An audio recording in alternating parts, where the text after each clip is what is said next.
there's a bit of a radius right here in this corner.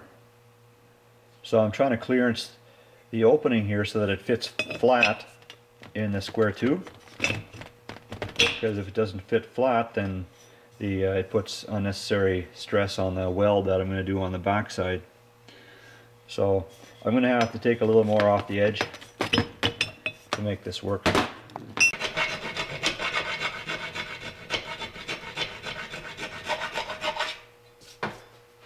Okay, I got it looking a lot better now. See, that feeler gauge, it doesn't want to get underneath there now. So next I'm going to cut this piece out. You can see the black lines here, and I'm going to get that out of there with my cutting disc. Well, I think I'd have to say that my Makita grinder is probably right up there as far as my favorite tools for the workshop, and so handy. I can cut with it, I can grind with it, you know, it's really handy. So after a bit of manhandling with this tool, I ended up with these parts here. So this is the piece that I was working on before, trying to get this spindle to fit nicely in here. So I cut the back side out of it, and I also made this piece. So I'm just going to show you how this stuff fits together. I'll just put that in that little holder there.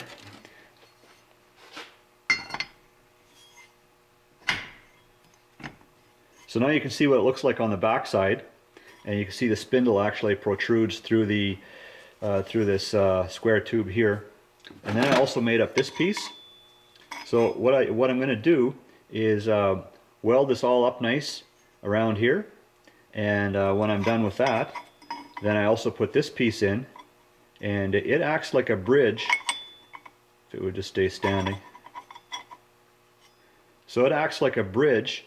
So I weld it along the bottom there, and then it comes almost up to the back side on the inside of the tube here.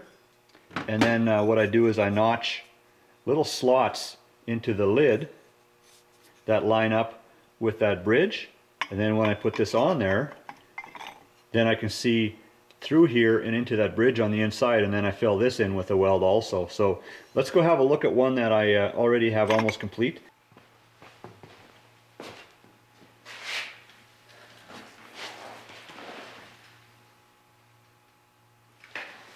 Do you know what the problem is? I'm out of Ritz crackers.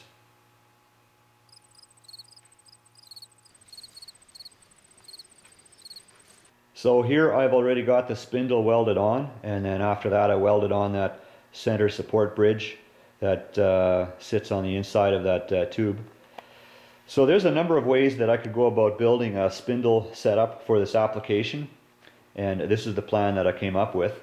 Kind of drew it out on paper here. So I'm going to lay it out for you guys, give you a bit of insight onto some strategy here. So there's this piece here, and then I've got some angle put in it here, and then you remember this piece with the grooves cut in there, slips in here. What I'm also doing is I grind back the ends so that I can get the weld in there nice. Makes a nice strong joint. So this all gets pieced together like a weldable Lego set here. And these are my rod ends, but these aren't really the brackets that I'm going to be using. I'm going to get something else. And here I'll build some sort of a box set up here. So another rod end here at this end. So this whole piece is actually too long. I have to cut it off at both ends, make it shorter, change the shape and stuff. So, and then on the rod ends I had to decide, do I want to run them vertically or horizontally? Each way has pros and cons. Like one way it's going to favor the steering, and one way it's going to favor the suspension. But I'm going to run them like this, and I think I can achieve everything that I'm after with this setup here. And I'm also putting some offset into the spindle itself, which helps with the ground clearance. And so in this angle here, there's some geometry also coming into play there.